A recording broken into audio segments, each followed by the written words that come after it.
Muy buenos días. Hoy 21 de agosto nuevamente estamos con cada uno de ustedes. Qué alegría poderles tener como nuestros invitados de honor y les damos una cordial bienvenida a cada uno de ustedes. Así que muy contentos. Hoy vamos a cantar un himno maravilloso de nuestro himnario, el himno número 293. ¿Quieres ser salvo de toda maldad?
Después de haber entonado este canto, les voy a invitar a que oremos.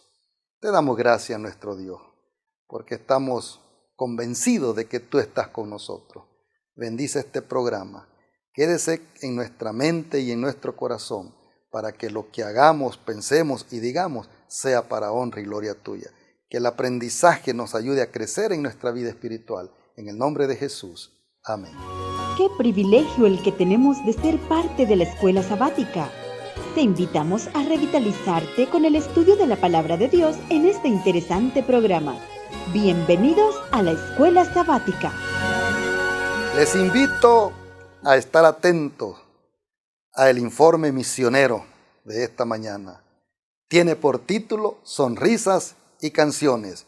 Veámoslo y escuchémoslo. O coronavírus estava se espalhando e fechando escolas nos Estados Unidos e ao redor do mundo. Kathleen, de 11 anos, e sua irmã Kelly, de 9 anos, acabaram ficando em casa na Reserva Navarro, bem no meio do ano escolar. Kathleen e Kelly eram internas na Escola Indígena Adventista de Holbrook. Mas quando a escola foi obrigada a fechar, as crianças foram para casa, em uma cidade localizada a cerca de 90 minutos de carro, no estado do Arizona. Estar em casa não significava estar de férias. As meninas ainda tinham que assistir às aulas online e fazer as tarefas. Os professores davam as aulas totalmente online. O único problema era que Kathleen e Kelly não tinham acesso à internet em casa. Elas também não tinham saneamento básico dentro de casa, e a eletricidade vinha de uma extensão de um vizinho. Nem o vizinho delas tinha internet. Na verdade, quase ninguém no bairro tinha internet, exceto a Igreja Adventista do Sétimo Dia no final da rua. Quando o pastor da igreja soube dessa situação, ele convidou as meninas para usarem a internet da igreja para os estudos. Então, Kathleen e Kelly foram nos dias seguintes estudarem na igreja. À medida que caminhavam, elas sorriam ao se lembrarem da escola de Holbrook e cantavam músicas cristãs que haviam aprendido na escola. Certo dia, elas passaram por uma casa que era conhecida como a Casa das Drogas. Parecia que pessoas entravam e saíam da casa o tempo todo. Membros da igreja já haviam visitado a casa e as crianças da residência já haviam frequentado a colônia de férias da igreja, mas nenhum adulto parecia interessado em Deus. Então um dos adultos notou as meninas alegres. Quando a mãe das moças passou pela casa um dia, uma mulher perguntou: "Por que as suas filhas sorriem tanto ao invés de parecerem tristes como as minhas irmãs menores? Por que as suas filhas estão sempre cantando?" A mãe ficou contente em ver que a vizinha havia notado Kathleen e Kelly. Então ela convidou a mulher para descobrir por que elas eram tão alegres. "Vamos ter um culto em família hoje à noite, embaixo das árvores, perto do rio. Você gostaria de vir?" Naquela noite, as crianças da vizinha foram ao local. A mãe das meninas leu uma história da Bíblia e todo mundo cantou músicas cristãs. As crianças amaram. "Podemos fazer isso amanhã?" Elas perguntaram. Kathleen e Kelly fizeram algo incrível. Elas se tornaram missionárias para os vizinhos delas, mesmo durante um período muito difícil. Seus sorrisos e suas canções mostraram o amor de Jesus a uma família que parecia impossível de ser alcançada.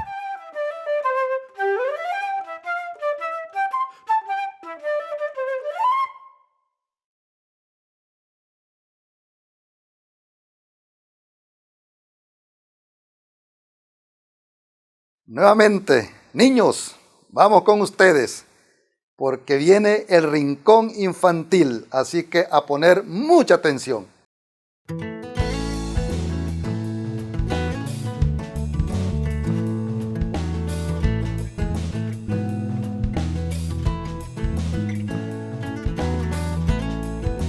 Hola chicas y chicos, la historia de hoy se llama Gigantes y Langostas. El versículo para memorizar está en Hebreos capítulo 10, versículo 25 que dice: "Si no, animémonos unos a otros". El mensaje es: nos animamos unos a los otros a seguir al Señor. ¿Has ido a acampar alguna vez o te has cambiado a un nuevo vecindario?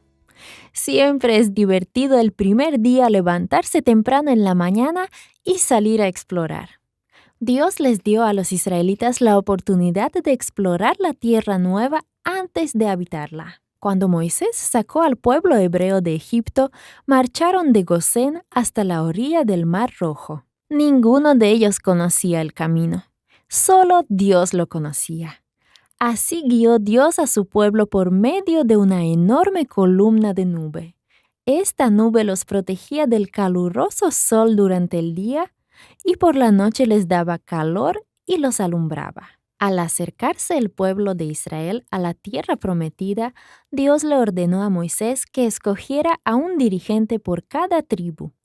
Estos dirigentes fueron enviados a explorar la tierra. Moisés les dijo a los espías: "Vean cómo es la tierra y procuren traer algunos frutos". A los 40 días los hombres regresaron. Los israelitas salieron a recibir a los exploradores y a escuchar su informe.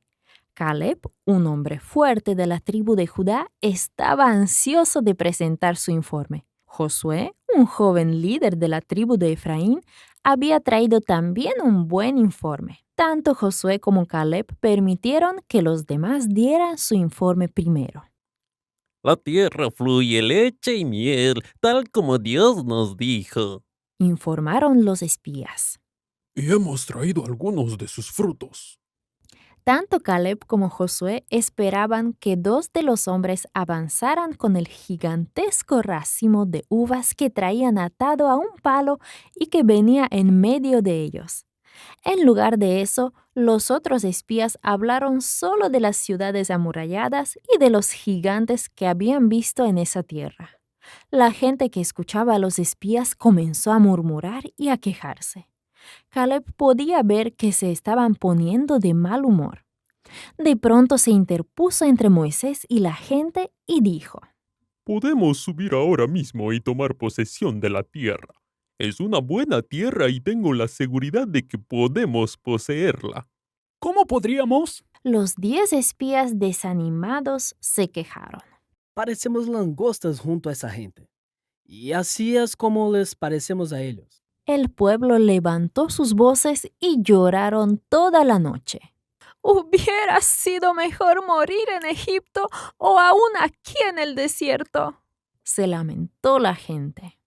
¿Por qué el Señor nos quiere llevar a esa tierra? Seguramente moriremos en la batalla y nuestras esposas y nuestros hijos serán llevados cautivos. Regresemos a Egipto. Moisés y Aarón se inclinaron hasta poner sus rostros en la tierra. Caleb y Josué, afligidos por la falta de confianza en Dios por parte del pueblo de Israel, rompieron sus vestidos y levantaron sus brazos pidiendo silencio.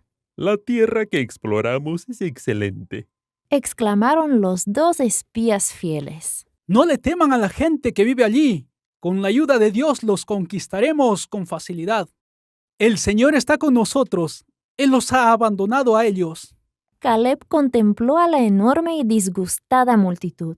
Los otros 10 espías se mezclaron entre la multitud, difundiendo el desánimo. Caleb movió la cabeza negativamente. Aquella era una buena tierra, una hermosa tierra, rica y llena de alimento. Después de todo, ¿no habían tenido que usar a 2 de los espías para traer el racimo de uvas? Sí, la gente de esa tierra era poderosa.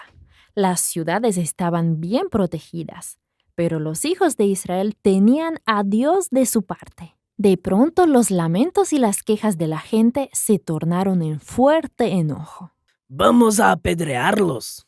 Dijeron señalando a Moisés, a Aarón, a Caleb y a Josué.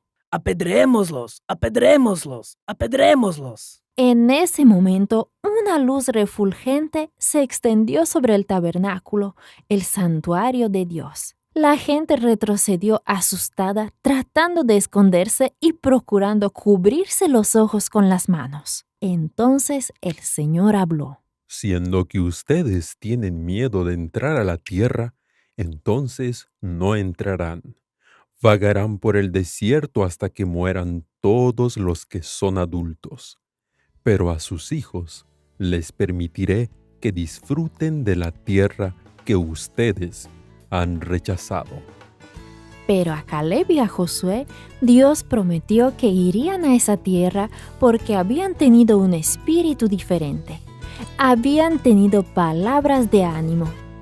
Tal como Caleb y Josué, debemos animarnos unos a otros a seguir al Señor.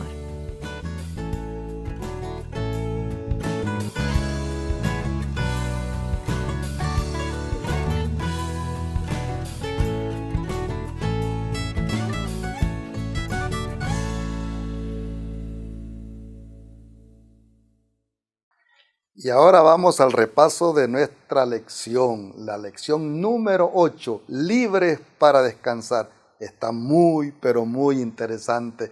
Ponga atención a lo que el pastor Robert Costa nos dirá en esta mañana.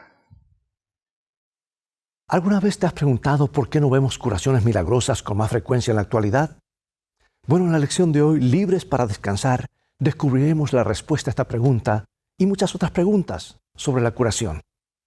Hay 2 historias principales que estudiaremos, la historia del Nuevo Testamento sobre la curación del paralítico y la historia de Elías en el Antiguo Testamento. Aunque estas historias tuvieron lugar en tiempos y lugares muy diferentes y en diferentes circunstancias, se complementan entre sí, porque nos dan una imagen más completa de la sanidad divina que si estudiáramos estas historias por separado. En la curación del paralítico, Jesús crea una controversia al declarar que los pecados del hombre son perdonados antes de curar su enfermedad física. Este es un acto intencional de Cristo, porque la enfermedad del alma de ese hombre era mayor que la aflicción de su cuerpo. Sufría bajo una carga de culpa y vergüenza debido a su pasado, a su estilo de vida pecaminoso del pasado. Si Cristo hubiera sanado solo su cuerpo, la curación había sido incompleta. Elías, por otro lado, era un siervo comprometido de Dios. Había testificado fielmente de su Señor durante una época de profunda apostasía en Israel. Y después de matar a los profetas de Baal en el Monte Carmelo, estaba exhausto. Y bajo las amenazas de Jezabel de quitarle la vida, se desanimó.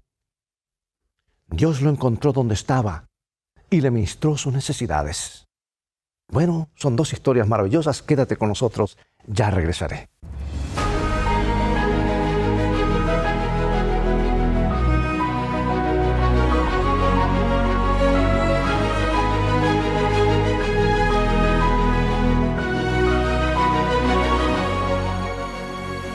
Leo en Salmo 27:1. Jehová es mi luz y mi salvación, ¿de quién temeré? Jehová es la fortaleza de mi vida, ¿de quién he de atemorizarme? Muchos de los que se encontraron con Jesús en su ministerio terrenal eran enfermos, a veces incluso enfermos terminales. Acudían en masa a Jesús en busca de salud y descanso de sus sufrimientos, y siempre lo obtuvieron. A veces Jesús solo decía una palabra de recuperación y ellos se sanaban por completo.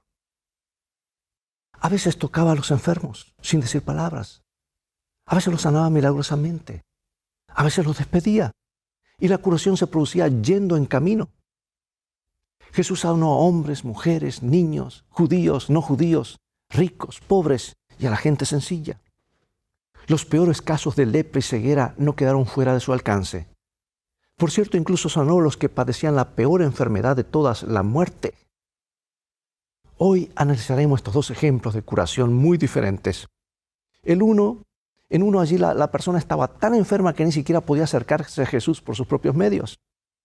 Sus síntomas eran bien visibles para todos. Pero en otro caso no había síntomas visibles ni obvios. En ambos casos la sanidad llegó a la manera de Dios y a su tiempo. Y al explorar el tema del descanso, del dolor y el sufrimiento, también consideraremos la pregunta que todos en algún momento u otro de nuestra experiencia cristiana nos hemos planteado. Y la pregunta es esta: ¿qué sucede cuando oramos por sanidad y no recibimos respuesta? ¿Cómo hallar descanso entonces? Si hay un momento en el que necesitamos descansar es cuando estamos enfermos, ¿verdad? Necesitamos descanso físico para que nuestro cuerpo pueda reactivar el sistema inmunológico. Y a menudo también necesitamos descanso mental. A veces simplemente son situaciones en las cuales no hay peligro de vida, como un resfriado o una migraña. Nos quedamos ahí, tratamos de no pensar en todo lo que deberíamos estar haciendo, pero no podemos. A veces cuando se trata de algo potencialmente mortal, nos desvelamos y nos preocupamos por los resultados y las pruebas médicas. Y luego muchas veces comenzamos a preguntarnos, ¿por qué? ¿Por qué? Ese estilo de vida poco saludable finalmente nos ha pasado factura, ¿verdad? ¿Serán las drogas que tomamos hace 20 años? ¿Será el exceso de peso que hemos estado acarreando durante los últimos años? ¿Dios estará castigándome por ese pecado secreto que nadie más conoce? Bueno, preguntas que nos hacemos. Vamos entonces a la primera historia en San Marcos capítulo 2, versículos 1 al 4, y nos dice así. Entró Jesús otra vez en Capernaum después de algunos días y oyó que estaba en casa. E inmediatamente se juntaron muchos, de manera que ya no cabían ni aún en la puerta, y les predicaba la palabra. Entonces vinieron a él unos trayendo un paralítico que era cargado por 4, y como no podían acercarse a él a causa de la multitud, descubrieron el techo donde estaba, y haciendo una apertura bajaron el lecho en que yacía el paralítico. Para el paralítico de esta historia, este era un caso obvio. El paralítico había hecho algunas cosas de las que no estaba muy orgulloso. Su vida pecaminosa le causó esta enfermedad. Y los expertos espirituales trazaron una línea directa de causa a efecto. Había acarreado esta enfermedad sobre sí por sus pecados y no había cura. Esta actitud puede ser muy común hoy, ¿verdad? Al parecer muchas veces nos obsesionamos con quién lo hizo. Si se ha cometido algún delito, alguien debe pagarlo. Si hay un accidente en alguna parte, hay que demandar a alguien. Pero echar la culpa a alguien no produce sanidad ni plenitud en el enfermo. El diseño original de Dios no incluía el dolor, no incluía la enfermedad ni el sufrimiento. La enfermedad llegó a este planeta solo con la entrada del pecado. Es por eso que Dios nos da pautas de salud para que podamos disfrutar de una mejor calidad de vida ahora. Pero mientras estemos en este mundo enfermo de pecado, no habrá garantías de salud, sin importar cuánta diligencia sigamos los principios de salud.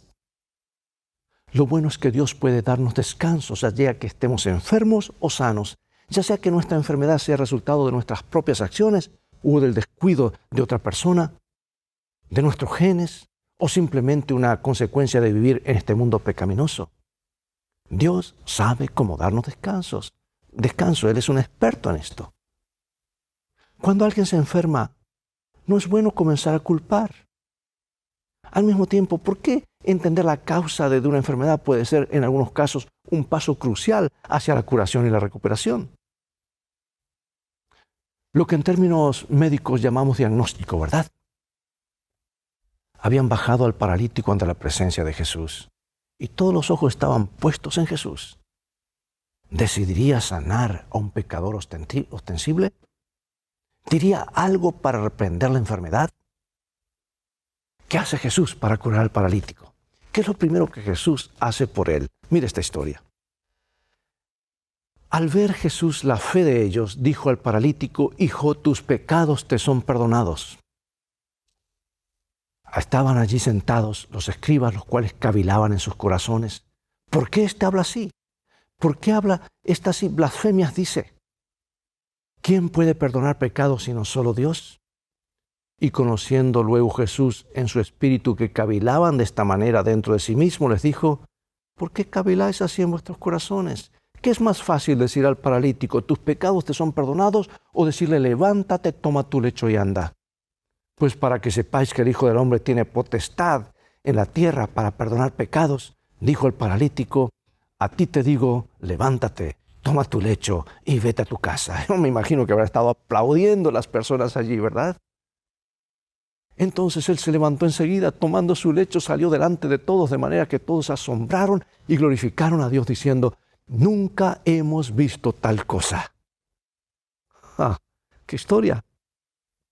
Como a menudo no nos damos cuenta de una enfermedad hasta que notamos los síntomas. Muchas veces asumimos que la enfermedad simplemente son síntomas. Creemos que deshacerse de los síntomas implica curarse. Pero Jesús aborda la enfermedad de una manera diferente, porque Él conoce la raíz de todo sufrimiento y enfermedad y quiere tratar en primer lugar eso. En el caso del paralítico, en lugar de tratar inmediatamente los efectos obvios de la enfermedad, Jesús va directo a la raíz de lo que más le molesta al hombre. El paralítico siente el peso de la culpa y la separación de Dios con más intensidad que su enfermedad. Una persona que descansa en Dios es capaz de soportar cualquier sufrimiento físico que le sobrevenga en este mundo enfermo de pecado. Y así, Jesús va directo a la raíz y primeramente le ofrece el perdón. Los dirigentes religiosos se sorprenden cuando escuchan a Jesús pronunciar el perdón. Generalmente hablar es fácil, pero no cuando Dios habla. Por la poderosa palabra de Dios, todas las cosas llegaron a existir. Y aunque el perdón no es algo que se pueda ver, es costoso. Porque, amados, el perdón le costó la vida al Hijo de Dios en la cruz. Todo lo demás es secundario. Y para demostrar el poder y la realidad del perdón, Jesús decide curar al paralítico. Dios, amados, desea curarnos por dentro en primer lugar. Y luego, escucha bien, a veces decide brindarnos sanidad física inmediata, como con el paralítico. O a veces tendremos que esperar la mañana de la resurrección para experimentar la sanidad física. De cualquier manera, nuestro Salvador quiere que podamos descansar en la seguridad de su amor, de su gracia, de su perdón, ahora mismo, incluso en medio de nuestro sufrimiento.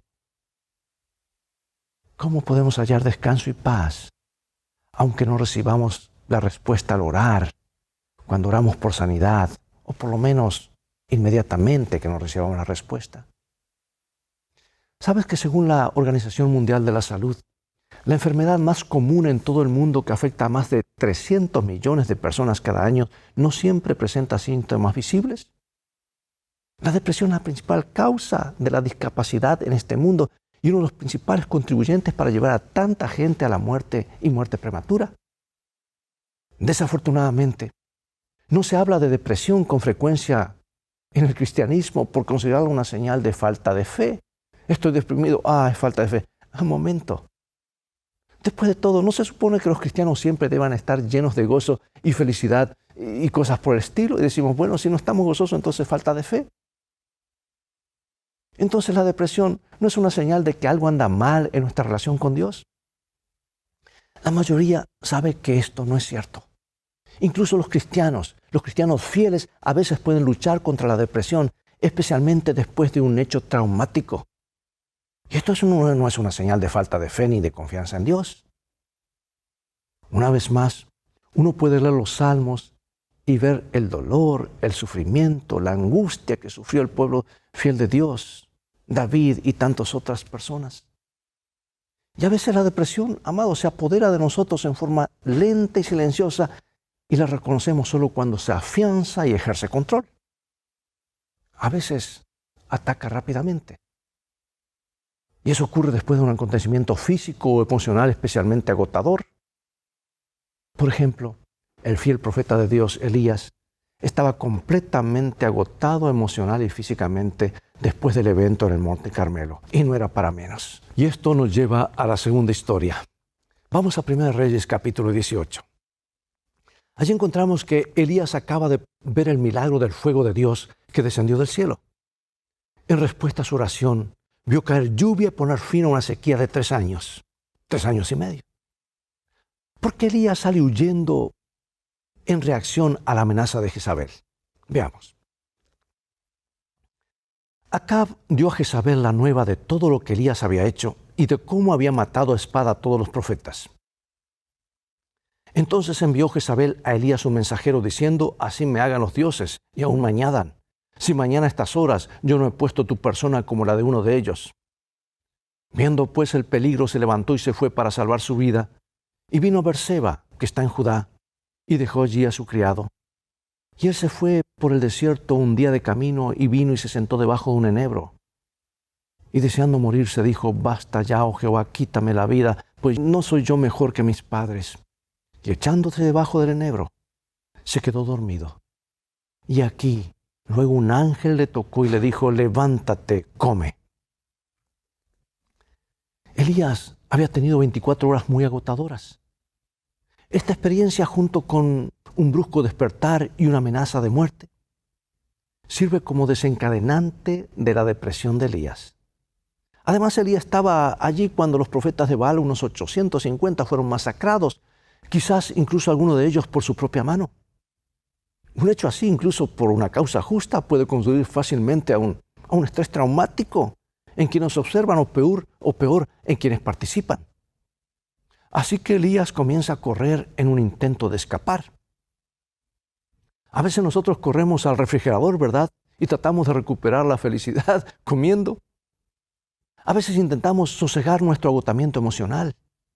A veces buscamos una nueva relación, trabajo o lugar en nuestro afán por escapar. Y a veces nos sumergimos en más trabajo, más fechas de entrega y reuniones, mientras nos concentramos en huir de algo sin nombre que agota nuestra alegría y descanso. Y sabemos que nos está carcomiendo eso. Y por supuesto muchos utilizan medicamentos de algún otro tipo para aliviar el dolor, el sufrimiento y desconectarse de la realidad. Sin embargo, al final, estas cosas solo disfrazan los síntomas, no resuelven el problema y a menudo solo lo empeoran. Elías ahora estaba demasiado cansado para seguir corriendo. Y entonces vuelve a orar. Y esta oración es muy diferente de la oración llena de fe que Dios respondió en el Monte Carmelo frente a los sacerdotes y a los profetas de Baal, y así frente a los miembros de la corte del pueblo común.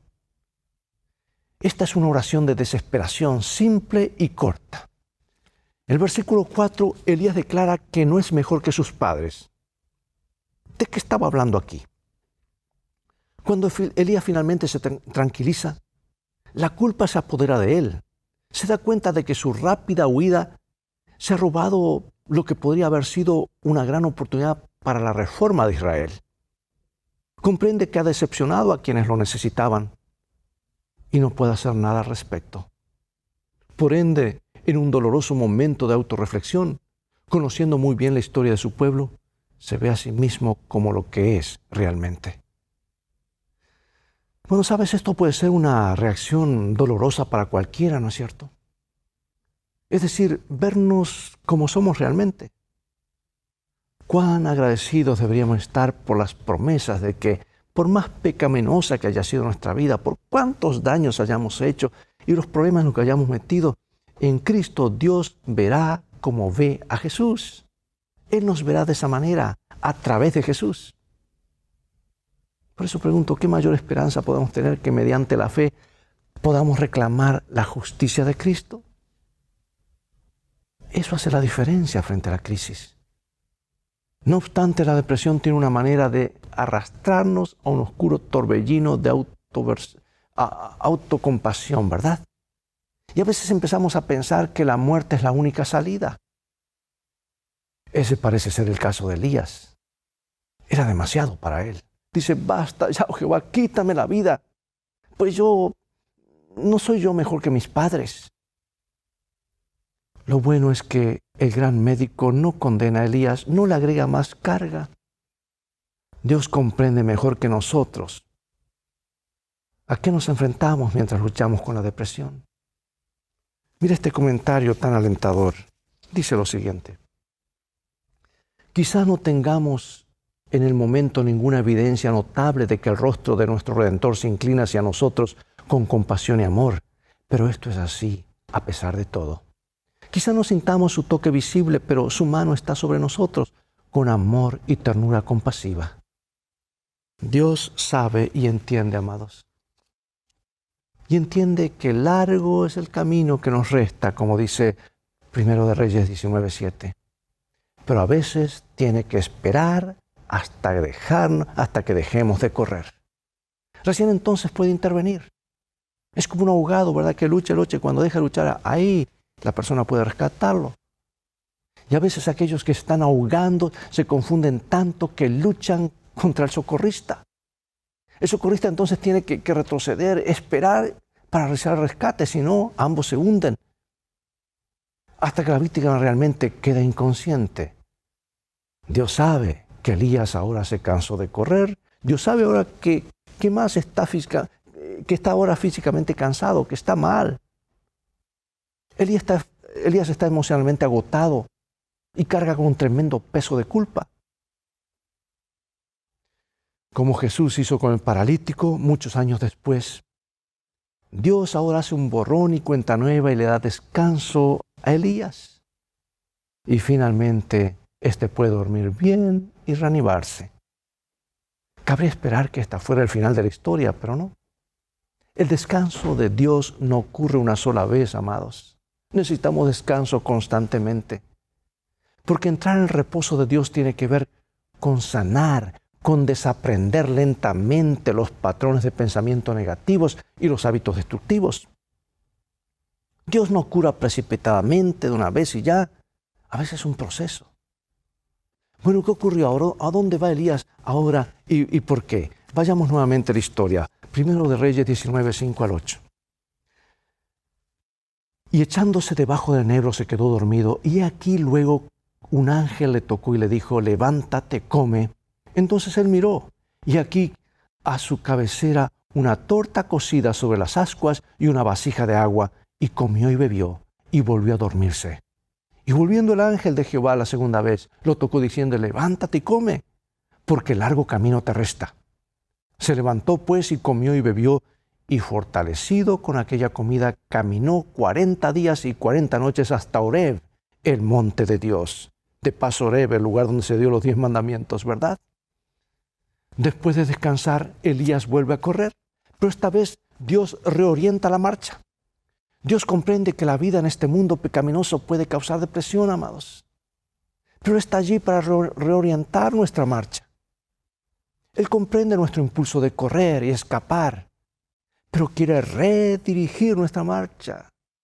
Él pone el GPS en la dirección correcta y en vez de todos los mecanismos autodestructivos de afrontamiento que probamos ocasionalmente, Él ahora quiere que corramos hacia Él. No en una carrera loca hacia ningún lado, sino hacia un escapismo, sino hacia Él. Y una vez que empezamos a correr hacia Él, quiere enseñarnos a escuchar el silbo apacible y delicado, como ocurrió en el caso de Elías, que nos dará descanso. Elías ahora no tenía fuerzas para levantarse y hacer el viaje para encontrarse con Dios. ¿Y quién proveyó? Dios proveyó la energía para la reunión y el Señor promete un mañana mejor. Así es para ti y para mí. Mientras Elías estaba acostado debajo de un enebro, de un arbolito allí, ¿verdad?, deseando morir, creía que sus mejores días habían quedado atrás. Pero Dios tenía un futuro brillante para él. ¿Qué esperaba Elías todavía? Veamos. Y le dijo Jehová: ve, vuelve por tu camino por el desierto de Damasco, y llegarás y ungirás a Hazael por rey de Siria. A Jehú, hijo de Nimsi, ungirás por rey sobre Israel. Y a Eliseo, hijo de Safat, de Abel Mehola, ungirás para que sea profeta en tu lugar. Y aconteció que yendo ellos y hablando, he aquí un carro de fuego con caballos de fuego apartó a los dos, y Elías subió al cielo en un torbellino. Cuando pensaba que todo estaba terminado, Dios tenía aún algo mejor para él. Dios sabía que le esperaban días mejores a Elías. El profeta sanaría cuando aprendiera a regular su vida con los ritmos de Dios y aceptar su descanso. Todavía quedaban reyes por ungir y un sucesor por elegir. Dios ya sabía acerca de Eliseo que llegaría a ser tan unido como un hijo para Elías. Dios sabía que con fe Elías volvería a hacer descender fuego del cielo. Para el profeta no habría ninguna muerte desesperada bajo un enebro, sino más bien un paseo en carro de fuego hacia el descanso celestial. Pregunto, amados, ¿qué podemos aprender de la historia de Elías cuando estamos decaídos, desanimados? ¿Por qué, sin importar lo mal que nos sintamos, con el poder de Dios debemos tratar de no rendirnos? Dos citas hermosas para terminar. Sigan contemplando a Jesús, continúen orando con fe silenciosa, prosigan apoderándose de su fuerza, ya sea que experimenten algún sentimiento o no. Sigan avanzando sin vacilación, como si cada oración ofrecida hubiese sido colocada en el trono de Dios y contestada por aquel cuyas promesas nunca fallan. Prosigan adelante, cantando y entonando melodías a Dios en vuestros corazones, aunque os encontréis deprimidos por una sensación de peso y tristeza. Les digo como alguien que sabe que la luz vendrá, que tendremos gozo y que la niebla y las nubes serán rechazadas. Y así pasaremos del poder opresivo de las sombras y las tinieblas al sol brillante de su presencia. Es extremadamente importante, amados, que no juzguemos a las personas cuando están enfermos. Aunque la enfermedad haya sido el resultado de una mala elección en su estilo de vida, bueno, Dios conoce porque no siempre ha sido así. Así que algunas personas hacen elecciones pobres y a veces traen esa enfermedad como resultado. Pero sabes tú, el ejemplo de Jesús revela cómo tratar a las personas que sufren. A Jesús no le importaba que el paralítico hubiera vivido una vida de pecado. Él vino a ayudarlo, vino a restaurarlo. Y el Salvador fue llamado a ministrar a todos los pueblos, a todas las personas. Y nosotros también, como una extensión de las manos de Jesús, debemos hacer lo mismo. Los amigos traen amigos a Jesús. Mientras oramos con fe por los enfermos, Jesús obrará milagros en los corazones. A veces habrá milagros de curación instantánea. Otras veces la curación será gradual. Y a veces aquellos por quienes oramos morirán y descansarán en Jesús hasta la gloriosa resurrección en la segunda venida de Jesús. La palabra de Cristo nos da la seguridad de que podemos descansar en su amor porque por su gracia la curación es segura. La pregunta en este momento es, ¿será instantáneo? ¿Será gradual? ¿O en la resurrección? Bueno, dejemos esto en las manos del Señor. Porque hay ocasiones que, como en el caso de Elías, que lo mejor que podemos hacer por alguien que sufre desánimo, depresión, es estar allí para satisfacer sus necesidades. Esta preocupación amorosa puede marcar la diferencia. Esa persona nunca más va a olvidar que tú estuviste allí. En tus oraciones privadas esta semana, pídele, hermano y hermana, a Dios que te impresione para que levante en intercesión, para que tú puedas levantar en intercesión a alguien que sabes que está sufriendo una enfermedad específica. Ora por esa persona, déjaselo saber. Si es posible, visita a esa persona y ve si tiene alguna necesidad definida que pueda satisfacer. Serás muy bendecido al ministrar, como lo hizo Jesús. Y ellos también serán bendecidos. Oremos. Padre Celestial, gracias por estos ejemplos bíblicos. Nos asombramos del poder maravilloso que tú tienes, la capacidad de perdonar, de ir a la raíz del problema, de restaurar. Queremos ser usados por ti para traer esperanza, sanidad. Y aunque tú te encargarás de la sanidad física en su momento, queremos cumplir con ir y ayudar a esa persona para traerles a través de Jesús y su gracia la sanidad espiritual.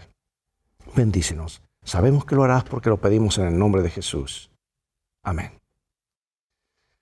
Bien, amigos, es todo el tiempo que tenemos por hoy nuevamente. Ha llegado el momento de despedirnos. Será hasta el próximo programa de las lecciones de vida. Estas lecciones son maravillosas, ¿verdad?, acerca del descanso en Cristo. Invita a otros a sintonizar este canal. Invita a otros a encontrar descanso en Jesús. Transfórmate tú mismo en un canal de bendiciones. Mientras tanto, Dios te bendiga y te guarde, y recuerda, tú vales mucho para Jesús. Él te ama más de lo que puedes imaginar. Y en el viaje de la vida en el cual todos transitamos, las cosas van a terminar bien si haces de la Biblia tu GPS y a Jesús como tu guía. Maranata.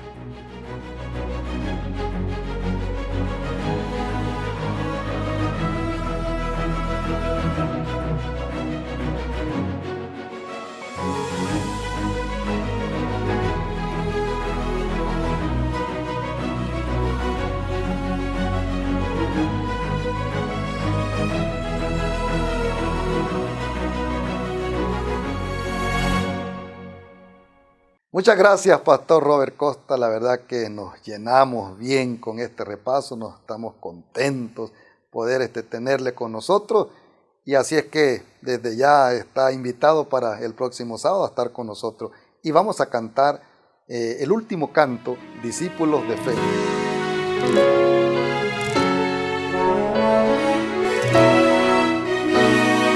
Todo fiel discípulo del buen Jesús demostrará su amor y lealtad en el diario estudio de nuestra lección y la palabra viva de Jesús. Sí, diariamente estudiaré mi lección.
Gracias, hermanos, por haber estado con nosotros. Hemos llegado al final de este programa.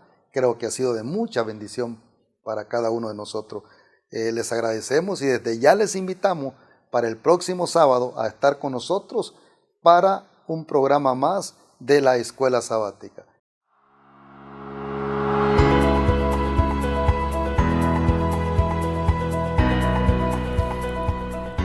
Regresar a los cultos presenciales es un proceso y lo haremos con sabiduría, siguiendo las recomendaciones de las autoridades sanitarias y dando pasos seguros que sirvan de testimonio para la sociedad. Recomendaciones generales que implementarán todas nuestras congregaciones. Agilizar el acceso local manteniendo la distancia de seguridad. Control de temperatura y síntomas antes de entrar. En caso de presentar síntomas por seguridad, prudencia y testimonio, no se le permitirá el acceso. Podrá seguir el culto online. Desinfección de la suela de los zapatos antes de entrar. Limpieza de las manos con gel y de uso obligatorio al entrar.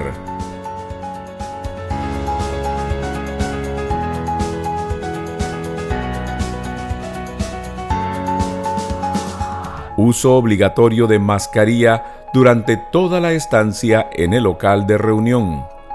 Mantener distancia de 2 metros desde la entrada, al sentarse y a la salida. Los ujieres le indicarán la ruta y la ubicación. Se sentarán de adelante para atrás. Las personas que viven en la misma casa podrán sentarse juntas. El aforo será limitado y se guardará la distancia de 2 metros por seguridad. Usaremos el cruce de bandas o sillas. Si tiene coro o grupos de cantos, se tendrá una distancia de 2 metros entre cada persona. Se guardará una distancia de 2 metros entre la plataforma y las sillas.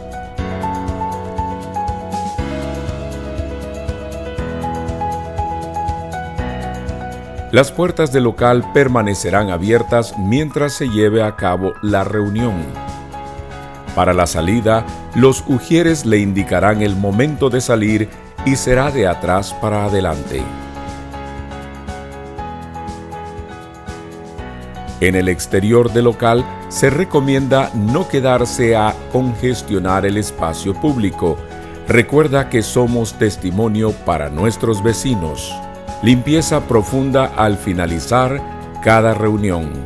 Cuidémonos unos a otros y hagamos del regreso a los cultos y las actividades en la iglesia un testimonio para la sociedad.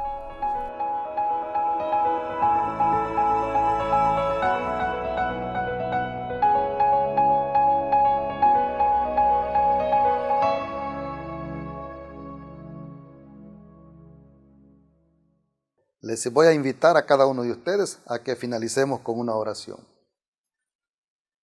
Padre bendito, Padre de amor, una vez más muchas gracias. Gracias por habernos enseñado en esta mañana a cómo ser libres, a cómo vivir una vida de acuerdo a tu santa voluntad. Gracias, Señor, por amarnos y gracias por estar en nuestro medio. Regálenos un lindo día en el nombre de Jesús. Amén. Somos tus amigos los adventistas del séptimo día y estás escuchando Nuevo Tiempo Honduras, llevando esperanza.